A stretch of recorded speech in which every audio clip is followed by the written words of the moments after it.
All right, let's talk about some people that's going to be representing us this month. In August, precisely from the 19th, where we're going to be having the All-African Games. And this one is moving to wrestling. The Nigerian Wrestling Federation chairman himself, the president, one-time gold medalist of the Olympics, represented Canada, though, at that point. Daniel Igali has been talking, and of course, is saying that they need to prepare early. Let's hear from the man.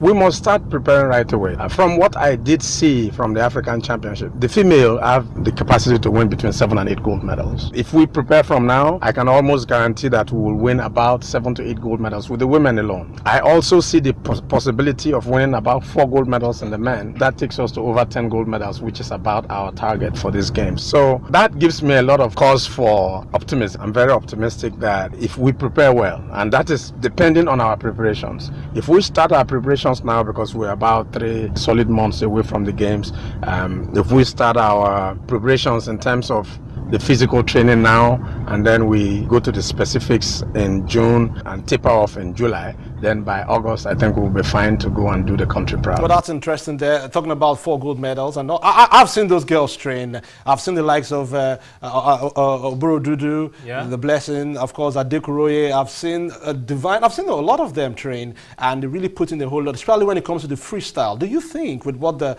man is saying there, do you think that we can win 4 medals at the All-African Games? Gold medals, that is. Of course, he's even talking about 10 gold medals for Nigeria, 6 for the girls. Because if you look at the crop of wrestlers we have, we tend to have better wrestlers in the female category, because we parade, of course, Adekuri and other top stars that have done well for Nigeria and on the world stage. So I think that we have a very good chance. And I think that the best way to, show this is at the All-African Games. And I know that with his experience in wrestling, and the funds that should come, of course, because we need that funds. We shouldn't just rely on that. And I hope that what is happening currently in our football won't replicate itself. I don't want to talk football today. Let me leave the NFF and their issues with the courts and federal government.